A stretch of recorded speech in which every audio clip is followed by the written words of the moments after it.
Hello, my name is Farida Fortune. Like Hala, I was born abroad. I was born in South Africa in a place called Kimberley. It is well known for its diamonds, but nothing else. And when I went to vote for the first elections in 1994 at South Africa House, they didn't have a book for my province at all. So relatively small, but big in my eyes. And I come from a family of 10 children. And my father had 7 girls. And in an African society, every time he had another girl, somebody said, "Poor Buta Usman, poor brother Usman," and he would just smile. So why did he send someone like me, a girl, when you've got 10 children, away 10,000 miles to receive an education when I was pre-pubertal?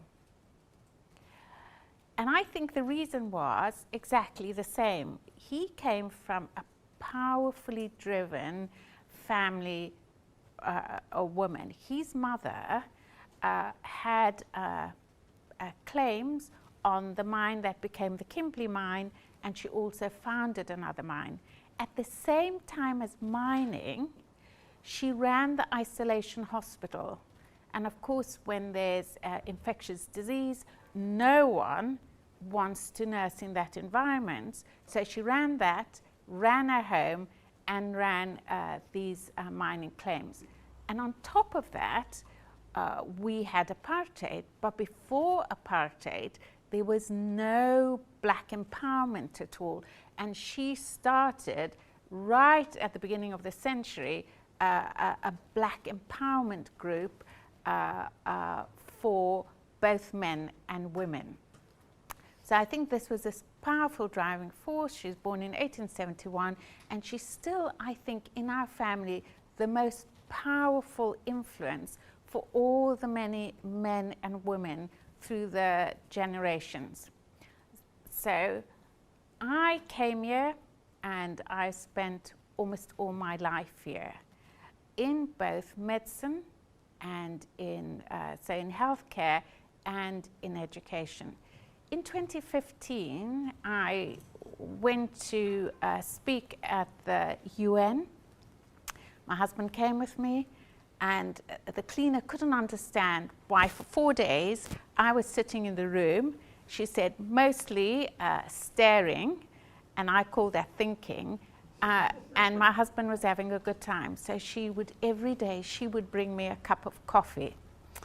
And that was just another woman perceiving a woman in need and helping me. But the thing that I was thinking about, how did I get from Kimberley to now be going to giving a keynote speech? And looking back, it was a long, very emotional journey, and I spent those days in the hotel working through every step of the way.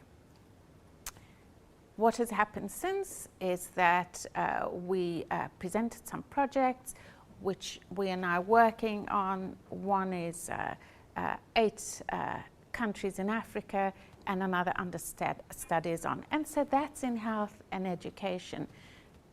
But actually, what has happened for other people like me? As I said last time I spoke, I asked my father, "Why did you send a girl?" And he said, "Farida, if I'd sent a male, it would change our family. If a females in my family went, this will change the whole community, the way they think. And more importantly, the ripples will be much greater than you could ever have thought of." And thinking about that, that's true. So this journey as a child to English boarding school, where the food was absolutely awful. You know, I'd never eaten food out of a tin. I couldn't understand how you could get spaghetti into a tin with this horrible orange sauce and somebody putting it on your plate and you're so hungry you eat it.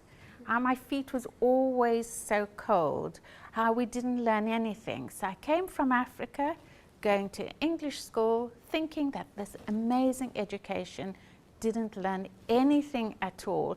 All they taught me was, you know what, for people like you, you shouldn't wear any colors. Brown suits you best. For people like you, you have a terrible accent. This is how the word should sound. The minute I left there, I went back to my accent and wearing the things that I'd liked.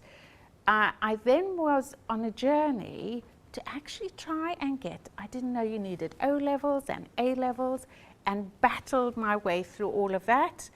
When I got to A-levels, we had this terrible system in South Africa where they were withdrawing passports. So I had to go to a private institution. I learned nothing. But I had made up my mind, I was going to university. So to do biology, you had to do dissection, bought my own animals through the post, yeah, my rats and my worms, and I taught myself dissection. I taught myself the A-level syllabus, and thank God I passed. But then I had to get into a medical or a dental school. I didn't know anything about dentistry. So I went for an interview at the place where I am now a senior professor. And they said, young lady, we don't take people like you. All right? And because you're used to apartheid, it's not a big deal. I said, but you know, you can try that place in Gower Street where they take people who are different. I went. It was in the summer. I tried to open every door in the medical school at UCH until when I knocked on one door, a voice said yes. I went inside. He said, what do you want? I said, these are my A-levels and I've got art. I taught myself. Give me a place, please. I cannot let my father pay for an extra year for me to be in this country. He said, this is the dental school. I said, I will make a good dentist. And I had no idea about dentistry at all. So he was so astonished. He said, this afternoon we've got one place available, 4 people are coming. As you've got all your certificates here, go away and come back 3 o'clock for an interview. Went downstairs, a wonderful Afro-Caribbean lady was there, and she said, I said, you know, they're giving me an interview. Girl, not with them hair. She said, you go. She said, how much money have you got? I said, I've only got £5 to the end of the month. She said, go to that hairdresser, tell my friend Moira, do your hair, pull it back. She said, and she said, go and put your school white top on and come back. She said, them men, you know, they only want the black woman to scrub them floor. She said, show them you can work. I came, I got the place. I was truly blessed. I did well at dental school, and I tried to go back to South Africa, and I still have a letter which said, there is no place for you here. So I went to see my boss, and he said, you know what are you going to do? I said, I'm going to do public health. He said, I'm not having you dig latrines in Africa, Farida. You're going to go to medical school, and you've got 3 weeks to prepare. I have 3 weeks to learn the whole of the syllabus to the second year, but at that time, medicine and dentistry, preclinical were very similar. And then I didn't hear, and I was very upset, but in fact, my name was up on a list. I got into medical school, and then I had no money. Okay, my father, land, his mines, he was dispossessed of them. All right, and we're still fighting to this day for his land and mineral rights. So what did I do? I went. I didn't have any money. Don't ever, anyone, when you haven't got money, put you off doing the things that you know you need to do and you want to do. So I got in, and every Wednesday afternoon I worked, and Saturday afternoon I worked, and holiday after. I did everything. I cleaned people's houses. I worked in a factory, on and on and on I could go. I did it, I paid, and I qualified. Right. So then I was thinking, this is wonderful. As I was qualified, they put a list up of jobs for the males and the females. All the females got the not so good jobs, and the men got the wonderful jobs. So a group of us went and saw the senior tutor and said, you know what, we're not taking these. And he said, anyway, I can't tell you what he said, but we all went and we all got our own jobs. So that's your pre-registration jobs. We got our own jobs, and on another part of my journey where I ended up did me very well. I tried to then go and do surgery because now I was a dentist and a doctor, and the chap I was working for was just died, got somebody from the college to say, women like you don't get into surgery. Thank God we have lots of surgeons now. And I just sat and looked at them. He said, you don't. But then one of the other consultants said, you can come and be my senior house officer. And he was wonderful, looked after me, and then said, you know what, you shouldn't stay here any longer. You should go back to London to the teaching hospitals. So that whenever you have a struggle, actually there's a teaching and a learning for you. I know sometimes you can't get your head up because of that, and you can't get your heart up. But no, right? No, simply say, what is it in this bad situation that I have to learn that's going to be useful later on? Okay. Again, I then did quite well. I did cardiology. I could have been a very rich cardiologist, but actually there was more to what I wanted to do, and I went to do my PhD. Had an exceedingly difficult time. I had my son, and I got a letter to say, would you like to resign? He was premature. I got out of bed and went to work the next day. It's not like you have now. So again, all right, when there's an obstacle, you can cope with it. Okay, my son is grown and doing his own PhD now. And then I started in leadership roles. And in leadership roles, I could reiterate everything the previous speaker had said. But always, when you're in, I think it would have been the same had I been in South Africa as I was here. The most difficult thing was first and foremost being a woman, all right? The second thing is a woman of color is invisible around a table, all right? It is very important for you in those circumstances to be role modeling, and so not show that these things are very upsetting to you, but also to be mentoring the people behind you so that they can not have those obstacles too.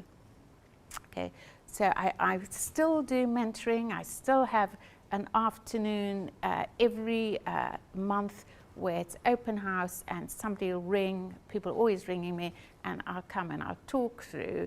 And really, it's just to give them strategies to cope with being in either medicine or dentistry or academia, all right?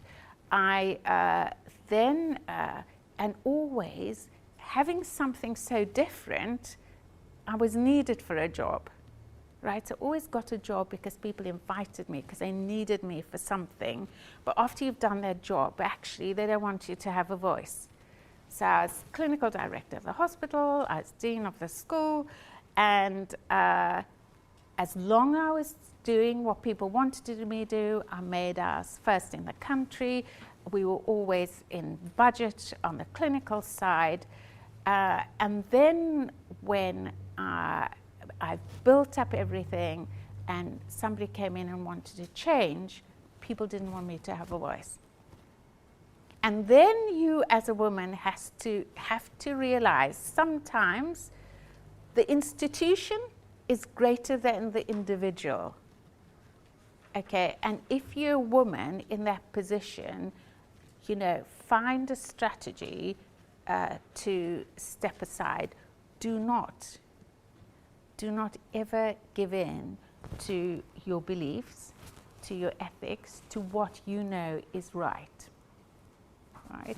I then went off and actually bid to the government and got funding and have a very successful Centre of Excellence now, which I run, but also continue to do the work through research and through UN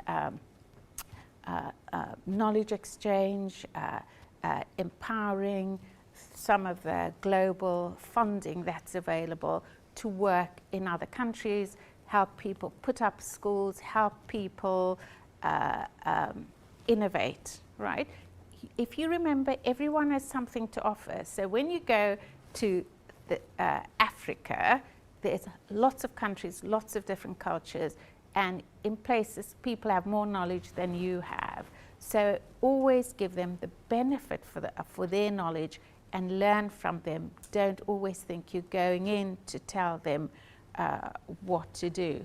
And so I've got a few slides which I have will put up. So any of these slides, any of you women can take it and you can change it and you can make it your own. And I've used, in some of these are some from the UN which can be used, all right? So I passionately believe women's rights are human rights, okay? Gender equality is part of the Sustainable Development Agenda, all right? And I'm going to show you the women empowerment principles, which I think you can all take and take away with you.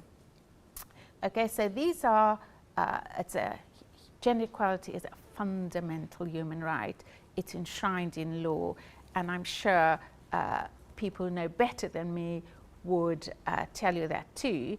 But I would like to say that the UN does make a huge effort to support women's rights, and I've got lots of areas, including business, to buy, comply, and have made a difference.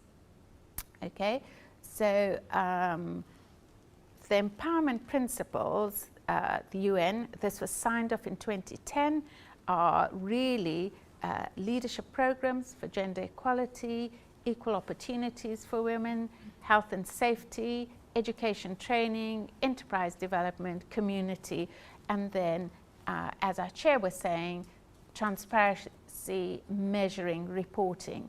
And I don't think you should do anything, all right, without implementing why you're doing it, what, you know, a whole circle, and always have an ethical and governance structure around it. Okay, so this is a lot on the slides. Don't even bother reading it, all right? It's just to say that empowerment is a critical driver for sustainable development. So in 2015, these sustainable development program to 2030, it's really, really important. So when you look, you will see it'll be up, and you can take the slides and you can change and add, all right? Okay, it's not the only development goal, but actually it interacts with several goals. And if you, even at the workplace, right, and even if you take these into account, they are really important. In every aspect, if women are involved, my dad was right, there's always a ripple. They make a difference, okay? We all have these cultural unconscious biases. I've worked with someone for, who is a female, for 20 years. And then we were all doing unconscious bias training, and hers came out. She said, you know, Farida, she said, I still come out that I prefer a white man, although I love working with you. And you know what? We were out in Tanzania a little while ago, and what happened was we got a fantastic nurse who goes around and does all the programs. And I said, you know what? I'm sure your unconscious bias is to prefer someone who's white. She said, that's me. She said, you know what? If I get on the plane and I see a black pilot, I start shivering. And this is a black person. If I see a white pilot, I relax. Now be honest with yourselves and just think, when you see a woman, do you shake even more? Even you. Remember, we all have that built in us, all right? And we have to make sure the next generation don't. Okay? We don't get paid the same. Still in this country, you don't. 20% less than a man. Okay? Physical and sexual violence is rife. I told the story about in the area I work, almost one woman a month is killed through domestic violence. Okay? In the East End, you don't have the same opportunities for jobs, education, training, and professional development. It just does not exist. You might even get to university, but are you going to get a job when you leave? If you do get a job, are your family going to let you do the work? All right? So women are disproportionately disadvantaged. Okay? And there's a slide with the facts, which you could have as well. So we need to have these opportunities. So if you're thinking of doing projects, all right, what do you do to help reduce women not going to work? It's not good for them, all right, and it's not good for the money that they get or the economy. What about their health? It increases social care costs, and they're unhappy with it, all right? Make your workplace diverse, okay? Diversity is extremely enjoyable. Everyone learns from everyone else. So when the Times asked me, when I was head of school, what would you do for the women? I said my staff are both male and female, and what I would like is for the best outcomes for them, whatever their sex, right? So although it's important, remember, okay, we make smart business decisions and we increase organizational effectiveness. Okay, however, this is 2018 in hashtag Women Empower. Okay, women are more than twice as likely as young men to not be in education or training and to be unemployed. And you all saw this. You know, weren't they brilliant? The American football women's team, inspirational. However, they were still getting less than the men. Pay gap, 38 cents for every dollar that a man got. So those girls who brought such honor, okay, to the United States is a problem. Okay, so what about improving women's health? If you just supply sanitary towels to girls, right, you decrease absenteeism globally by 3%, and that has huge economic power. And the same with discrimination. If you have a diverse workforce, you increase your profitability, you eliminate abuse. And this is a shame for me, because in this country, this is a report in 2017, domestic sexual abuse, okay, continues. And as a doctor, I would say in my medical clinic and my center, people are ill, all right, because of mental health issues causing physical illness caused by abuse in their family. Sometimes it's the children abusing the women as well, okay? So what do you do you need to put women in the leadership roles in companies. If you have 3 or more in senior management, in every dimension you measure, you outperform companies who don't. So what can you do at a local level? Because you can do all these big projects and things, but really, I keep on saying to myself, what have I done in my community? Okay, and that's the most important thing. What have you done for the people around you? Your community might be the hospital, your community might be school, the university, but it's also your family, right? Very important. So, and I'm all about advocacy. Let people tell you what they need, not you tell them what they need, and you help implement that. I think there's specific issues that could be dealt with, but then the other thing is, we're now such a multi-racial, cultural, diverse society all over Europe, all over Africa, right? And embedded in all of us, there's still huge problems. So yeah, perhaps in the Somali, the Sudanese, the North African communities, the women are still very disenfranchised. You can have your daughter, a massive master's, whatever, but she's still not working. She's at home after that. Your wife's at home, you go out, she's at home all day, right? Sometimes there's a language barrier. I have a very, very good friend whose mother is still illiterate. What are we doing about those women? So for my part, when they come to my clinic, the Bangladeshi women, and they've got a child next to them, my child's come to translate for me. So, do you watch a television? Yes. I send the child out, and I do as best we can always communicate, right? But what we really need to do is actually, I need to start some English classes, and I've spoken to the local mosque about that, for those women. So they need that, they need empowered, they need to see you, all of you women, all right, who are powerful women in your own community. They need to see you doing things, but doing things with them to bring them out to where you are. So every time you have an auntie or grandma and they're sitting at home, you're going somewhere, take them with you. They'll enjoy it. Don't feel ashamed of them, all right? You are doing exactly the same as society does to you, so you can't complain.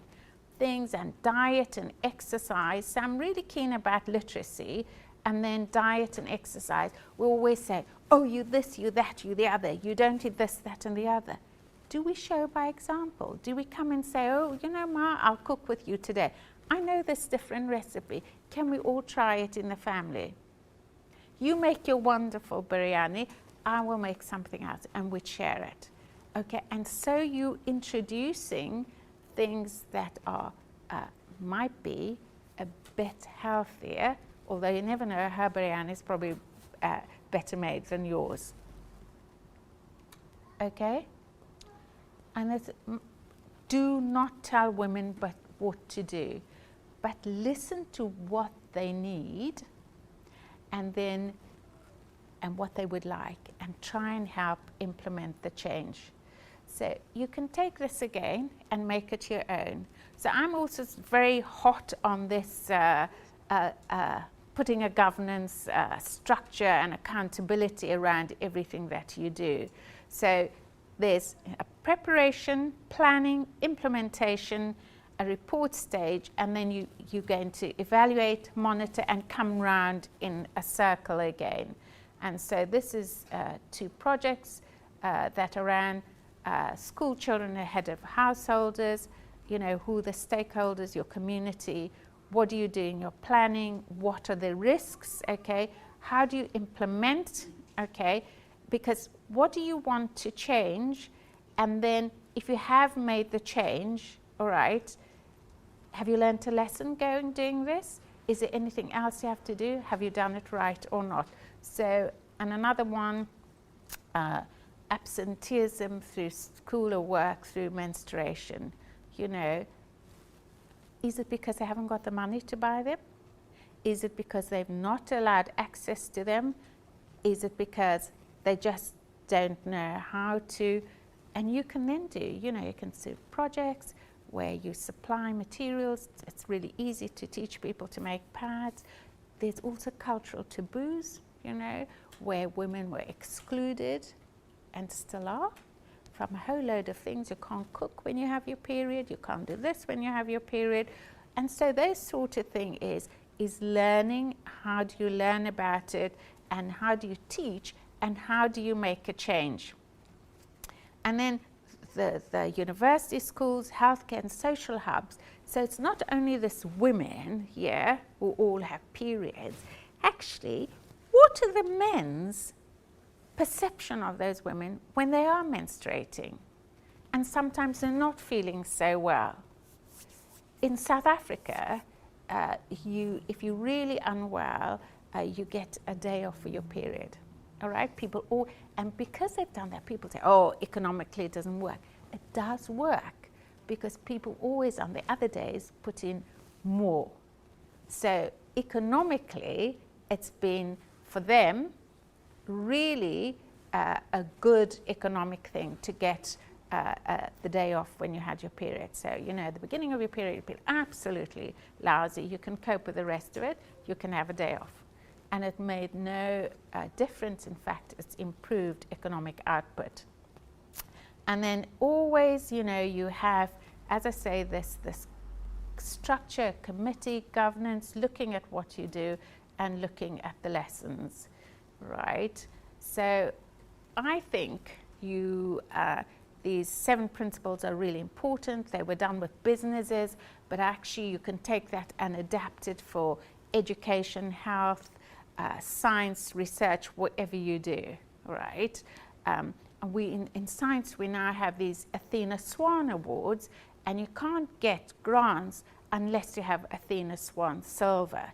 So that has made universities change, all right? But I can still see a whole load of grumbling of women and saying, it's changed for this lot of women, it hasn't changed for us, right? So it has to be inclusive, okay? And I think that's important. And as I say, Ban Ki-moon, when you embrace these principles, you join a great and gathering movement to unleash the power of women and change the world. That's what my dad said. And by working together based on shared values, we can advance the common good. No men, one man here today, okay? However, we're listening, and another man who is a genius sitting in front of you. You the genius? Okay, but actually, even that one person could make a difference. But most of all, the power resides in you. Never forget that people are fearful of power.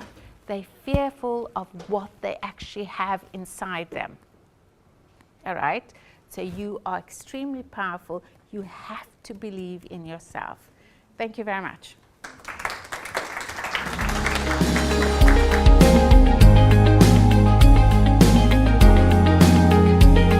So please remember, if we all help and do a little bit, it will make a big difference.